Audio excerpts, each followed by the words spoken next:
So today we're going to be talking about the Schlieffen Plan.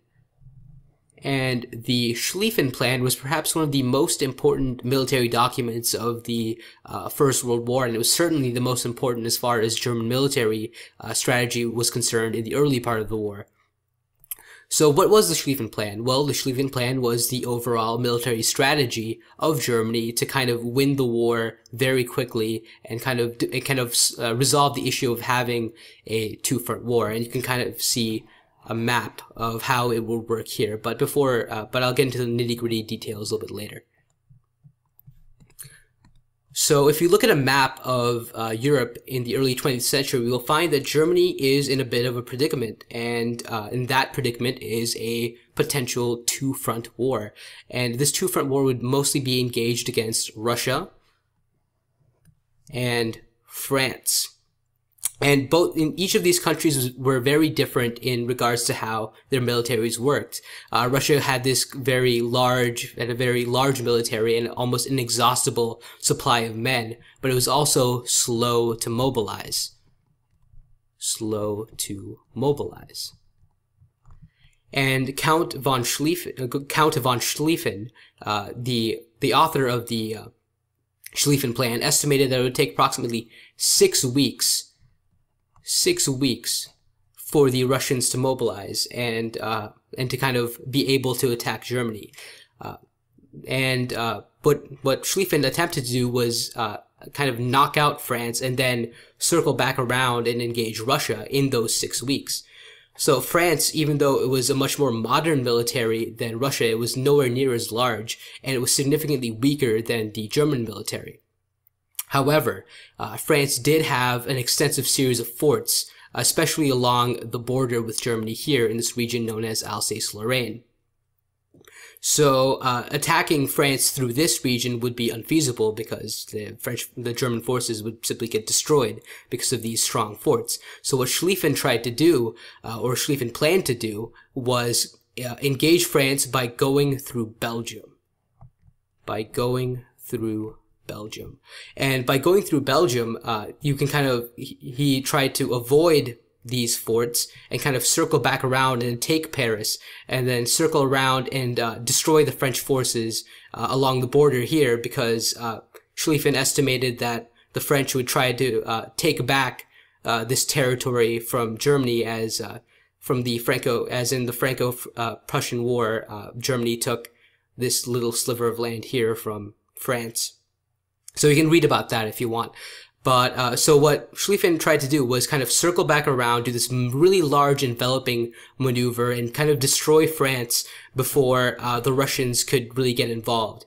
So, and after France was destroyed, the Germans could then move their forces across Germany because of their extensive railway lines, and then engage the Russians, and then create a one-front war rather than having two fronts to worry about. So in actual practice, though, the Schlieffen Plan had a couple of missteps. So the missteps were mostly because of inherent flaws and some changes that were made to it following the retirement of Count von Schlieffen. Von Schlieffen actually retired in 1906. So after he retired, the duties of the head of the General Staff of the German military fell on to Helmuth von Moltke. So Moltke. And Moltke's primary change that he implemented was weakening the German right wing.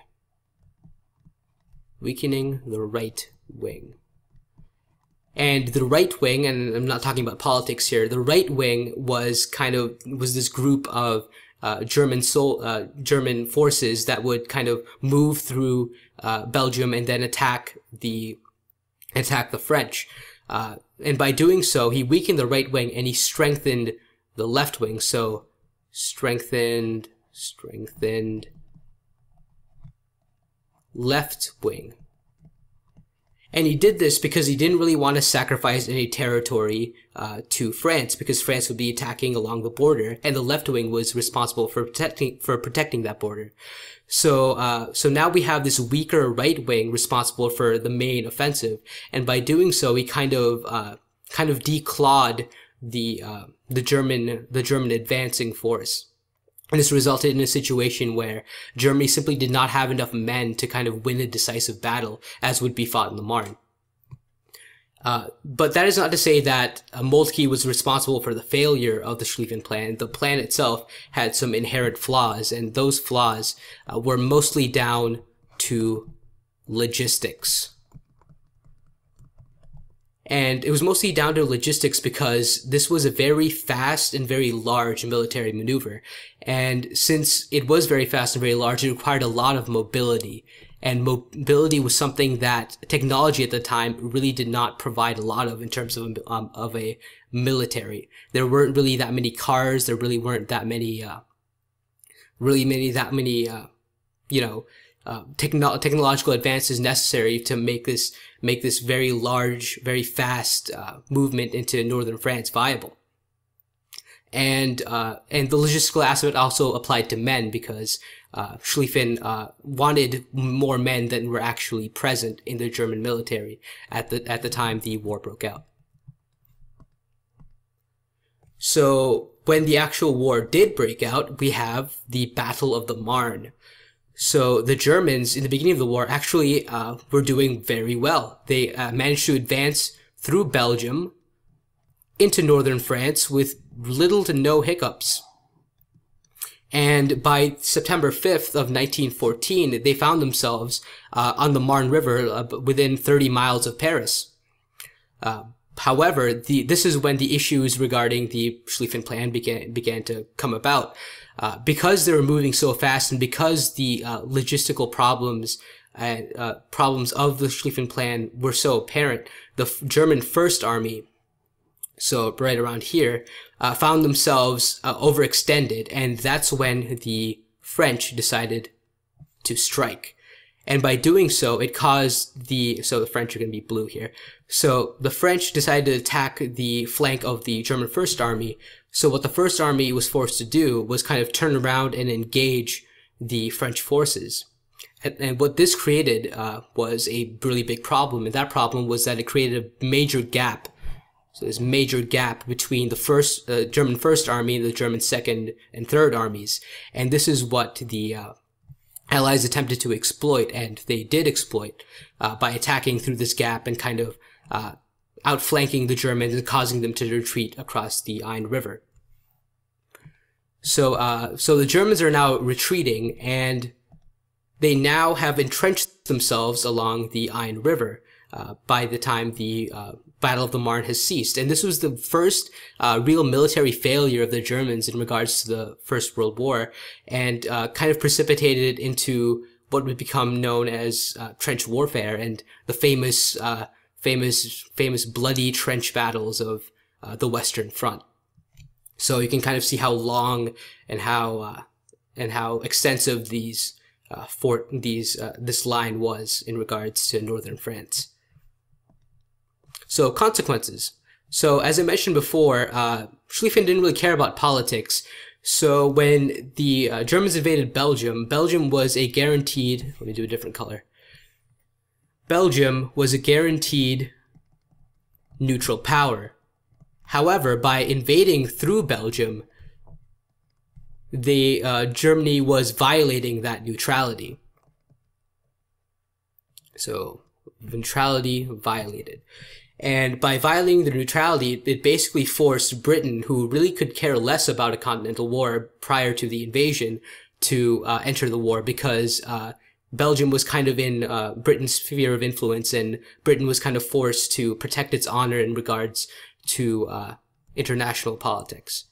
So this is where politics kind of turns around and kind of harms the viability of the Schlieffen Plan, as Schlieffen didn't really regard politics as very highly in terms of implementing the plan. So British enter war, and this would also create a large scale propaganda machine against Germany, because the invasion of Belgium was seen as like this very barbaric and very hostile, very primitive act in regards to the Germans. So there was a lot of a lot of talk about how Germany was these kind of these beasts and how they were Huns and whatnot. At the same time, you have, as I mentioned before, trench warfare, and you have the establishment of trenches all along the German and French and borders, and along the Ain River. And so you have trenches, you have really bloody battles, and this is mostly because of how the Schlieffen Plan didn't really regard a long war as part of its policy. It really was focused on a very short war and didn't really account for any possibility that the war could be any longer than the 6 weeks that it allotted for the destruction of France. So yeah, so that is the Schlieffen Plan, and I hope that was helpful.